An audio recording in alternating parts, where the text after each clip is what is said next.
In this video, we will show you how to install your rear leveling kit on this Chevy Silverado. This will be located behind your rear wheels. Let's get into it. Okay friends, let's get started on our job. A quick thing to mention is the process for one side of the vehicle is the exact same as the other. Now with that said, let's safely raise and support the vehicle by the frame. Once you have those rear wheels off the ground, we'll continue on with applying a little bit of support underneath the rear differential tube.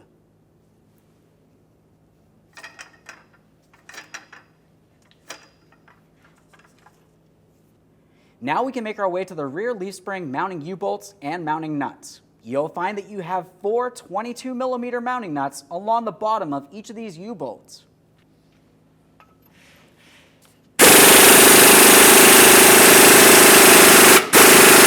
There's that mounting hardware. We'll set this aside, do the same to all.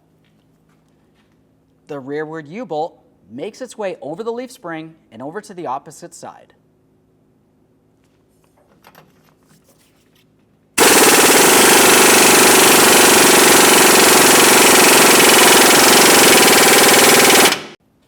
Now we can take hold of the U-bolt up along the top and lift it up and away.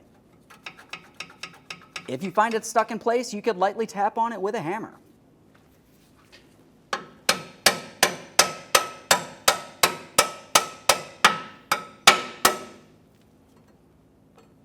There's one.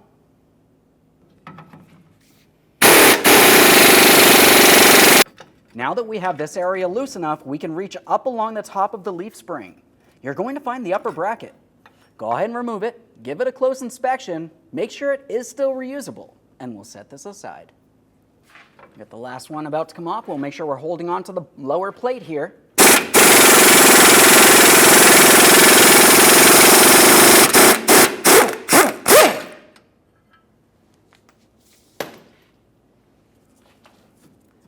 We'll carefully remove the plate from the area. Once again, if you have to use a hammer, you can lightly tap on that.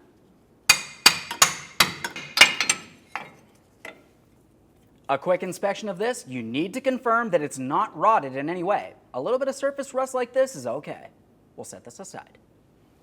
Now we can shift our focus towards where the rear shock connects to the differential.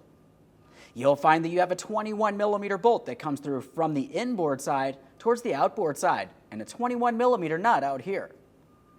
Let's go ahead and remove the hardware and carefully remove the rear shock from the bracket on the differential.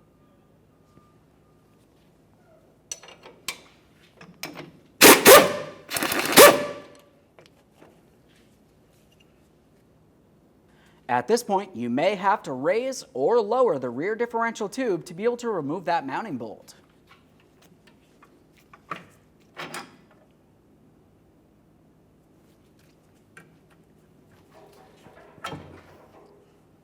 Continue on to safely lowering the rear differential tube just enough that you can put your spacer in between the leaf spring and the rear differential bracket.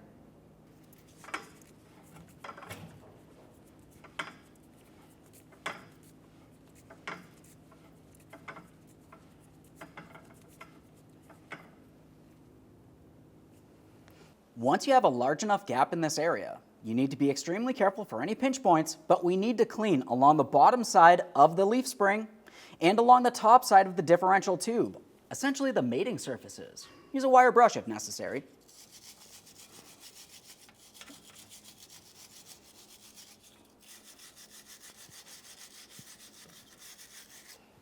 A quick inspection to make sure nothing's damaged or rotted.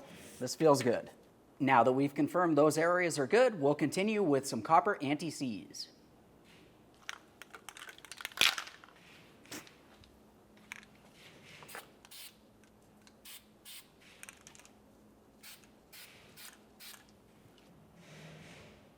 Now it's time to install the leveling kit. We'll start with the spacer.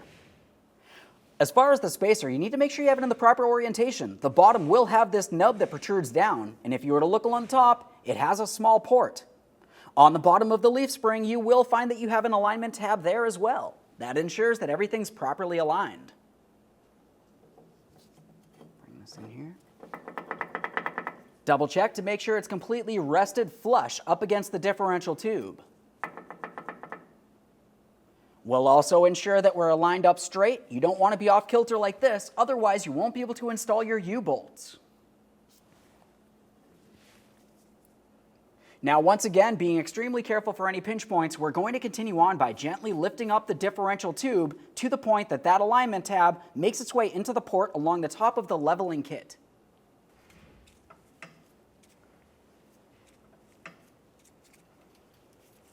If you find that it doesn't align as you continue applying pressure, you may have to maneuver the differential tube in one direction or the other. Now, since I looked up in this area, and I can tell on my application that I have to actually pull the entire differential towards one side, I'll just be using a ratchet strap extremely carefully.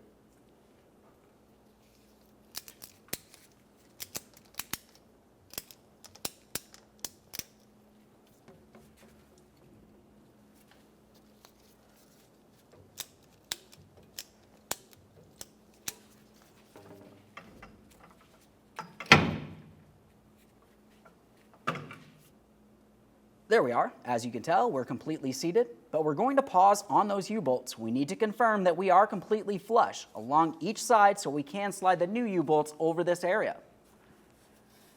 Just give it a quick feel. Double check to make sure we're seated across the bottom and the top. This is extremely important. If you're not, you're going to have an issue. Now that we know we're completely aligned, let's go ahead and remove the strap and we'll continue with our U-bolts.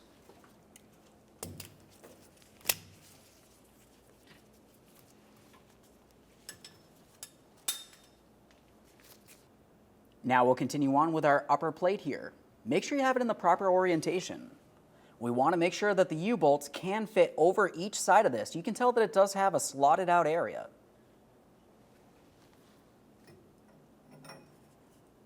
That should rest right into position. It does have a small locating tab on there, so it really fits in one spot only.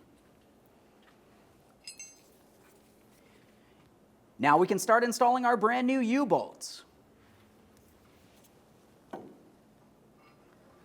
Come from the top, straight down along the back side of the differential tube there. We'll get the forward U-bolt on, same process, slide it right on down, ensuring that we are properly aligned along the top bracket.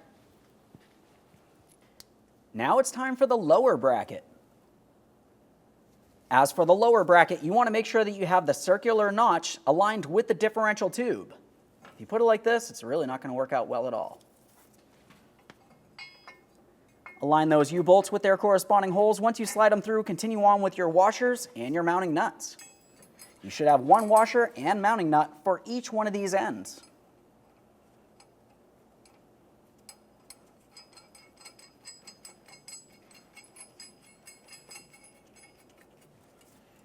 We are not going to tighten any of these until we've completed both sides of the vehicle.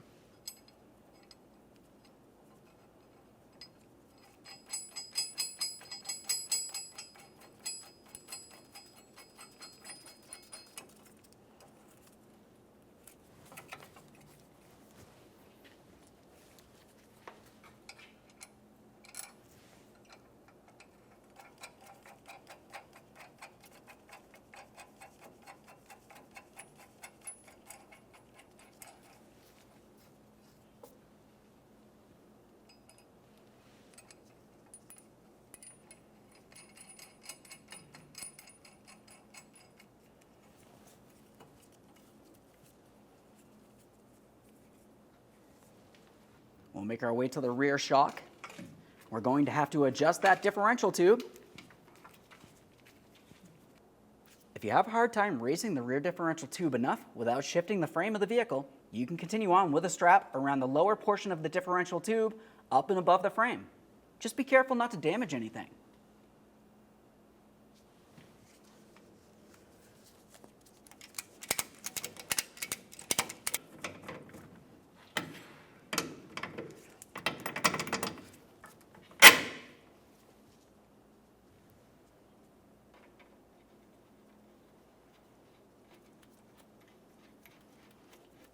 We'll start that on and snug it up. Now we can snug this mounting hardware and we'll torque it to 70 foot-pounds.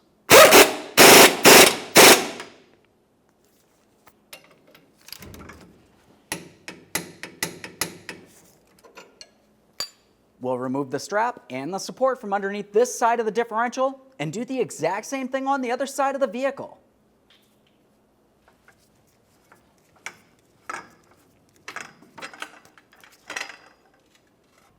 Now that we finished on the other side, we're going to make our way back over here and snug each one of these mounting nuts evenly.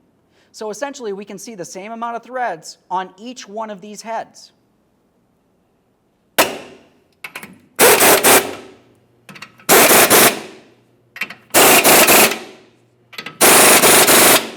Now we can torque these to 53 foot-pounds.